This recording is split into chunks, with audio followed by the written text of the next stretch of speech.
that the little Zoe over there with the paper is actually on deck here, because Blue Green and Zoe Green are going to come up and tell a story called Winners and Losers. So let's give Chris a big round of applause and Blue and Zoe as they come up. Chris, just monitor my audio. Sure. Zoe, you got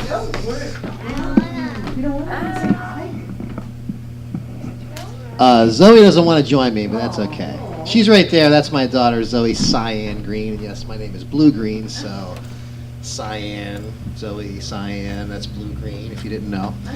Okay, winners and losers, and acts of kindness, and how that kind of all comes together.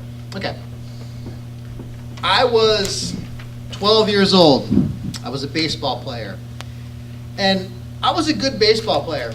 I played baseball for somewhere around 10 years of my life. I was going to go to college for it. That was my plan.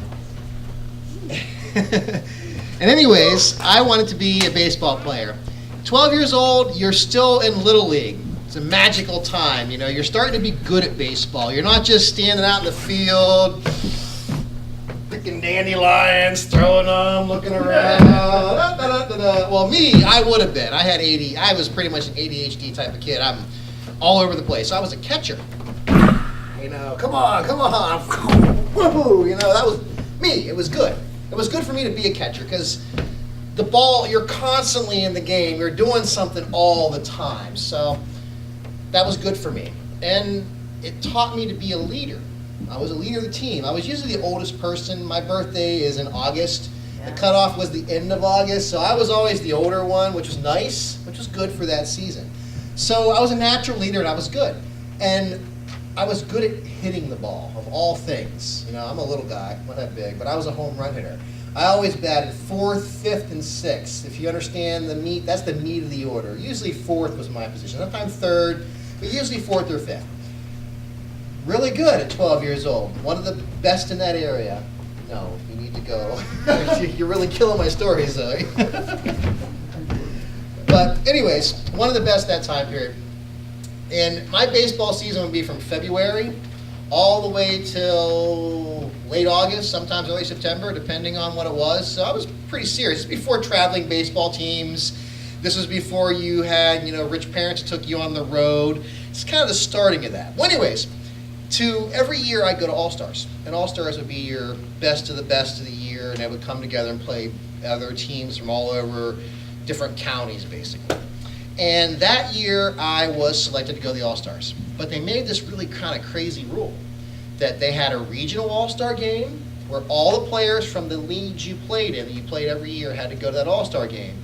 That same players got to go to the regional All-Star games. That was the written rule. Well, the coach that year, his son played on the team, and he heard these rules, and I'm not going to blame him, but apparently that guy didn't listen to the rules, and he sent his son to the first All-Star game, and then sent me to the second All-Star game. So I had no clue this was going on. So I get to go to All-Stars, and we have practice with the All-Star team. I'm hitting home runs. That year I'm batting 500 plus. I mean, that's pretty good in baseball if you understand the terms of baseball. A good baseball player bats 300. That's really good. I was batting 500, probably hit 25, 30 home runs that year. Wow. So I go to practice. I'm really hitting them, bam, left and right. It's going to be my best season ever. After the practice, the coach pulls me aside and says, you can't be on the team. What do you mean? Well, we had this rule that we all agreed on that you had to send whoever you sent to the regional All-Stars had to go to the other All-Stars, and they sent this coach's sons to the All-Stars and not me. So I got pulled from the team. 12 years old. I was devastated. That's everything I did. Every summer revolved around baseball, and I was really good. It was something that I could achieve. Because to my life, as a kid with ADHD and you're hyperactive, you really don't do good in anything unless it's creativity, where you're doing something with your hands all the time, or something that you can excel in because you're being focused. And that's what's for me with baseball. Constantly, baseball coming at me, I'm throwing it. I was good at it. And they said, you can't go. Wow.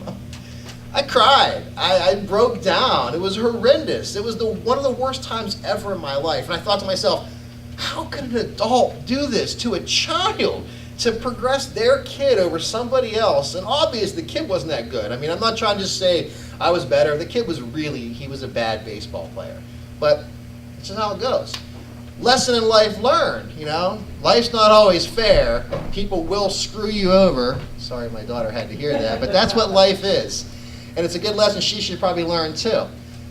So how does this random act of kindness come in? Well, through the grapevine, people had heard about this, and they were mad and angry because, you know, people looked and wanted me to do good, and they realized I was unjustified. But they didn't make any rule changes and bring me on, so I'm pretty much left. I get a phone call from a guy who's making a team, and he wants to bring me onto it. He's rich, and he's funding his son to be on a team, and they break this super team, and I'm one of the people they bring for the super team. Wow. Thought I was all out. I get to go play baseball again. So we go to this tournament, and we're going to play the team that I was on. I had no real problem with the people on the team, specifically the one player and the coach I had a problem with, but it wasn't like I was disliked the team. So we got to him, and we beat him. I hit a home run to win the game. It was fantastic. I'm on top of the world. I was the best. I keep on saying this. There's a reason for this. I was the best. I was on top of the world. Everything was fantastic. But we had beat them and knocked them out, and there was still one more team to go against. And my dad always told me in life, boy, you think you're good? There's always someone better than you out there. Keep that in mind. Prove it, old man. I'm the best. It's proven. I'm best. I'm the best. That's why I'm here. So, I get into this game. Remember, we're in Little League. We go against this team. At the time, the team we're going against, I only remember one guy on that team. The rest of the team was insignificant. At that time, one person could literally carry the team. He was the team. He threw right-handed. He threw left-handed. And he threw better than anybody I ever seen right-handed or left-handed. It's just such a hard thing to go against. So at that time, you're only allowed to pitch so many innings a week. Well, since he pitched right hand and left hand, he had double the amount of innings he could pitch. So we didn't think we were going to face this guy because he had been through the whole tournament. Well, he had his left hand, so he comes in throwing left hand, and he was just as good right hand as left handed. I didn't play that game. There was much better players than me. I was the batter. I was there to hit home runs. That's what I'm there for. So they have this rule in baseball where you can be a pitch hitter. Where, okay, timeout! Come here, 12 years old. It's your turn. You're going to go do this. You're going to hit the home run. I'm a 12-year-old kid. We're down by 2 points. There's a guy, actually we're down by 1 point. There's a guy on second base. If I hit a home run, Zoe, you sit down. One of the finale. If I hit a home run, we win. Right? That's what I do. I can do it. I was never nervous. That wasn't a problem. So I step up the bat. And I was always moving around. Pitch comes in.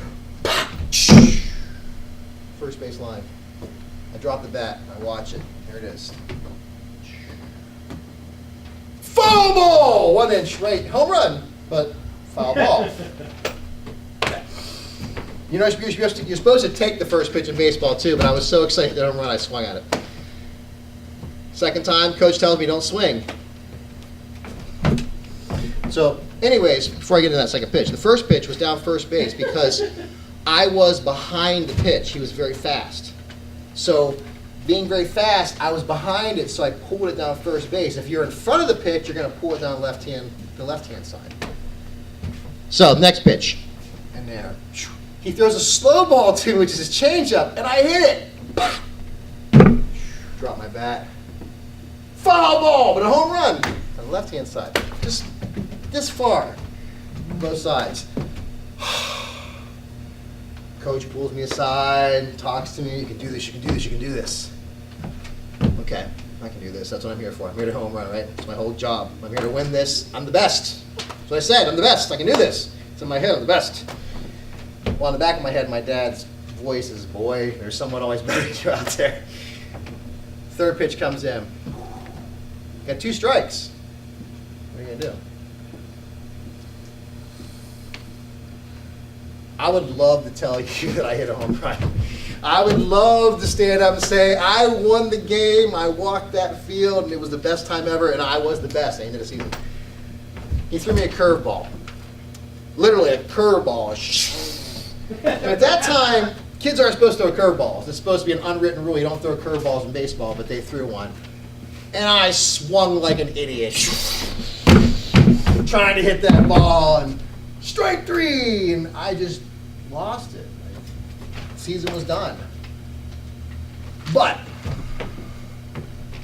I probably cried the whole way home. You know, I just felt horrible. I lost everything at 12 years old, being the best to being, in my eyes, the worst. I didn't do my job, right? But I learned that there's winners and there's losers in life. And I learned what it was to lose. I was on a winning streak. And that made me view everything different in life. Because there's always, if you win, there's a loser. If you lose, there's a winner. And you need to have this balance. So that man's act of kindness of putting a baseball team together and drawing me out of that, I didn't win the season. It didn't come out on top, but I learned the lesson I could ever learn in my life at 12 years old, that there are winners and there are losers. And sometimes you're going to lose. And chances are you'll lose more than you win. But you get back up and you do it again. And that's what I was at 12 years old. Thank you.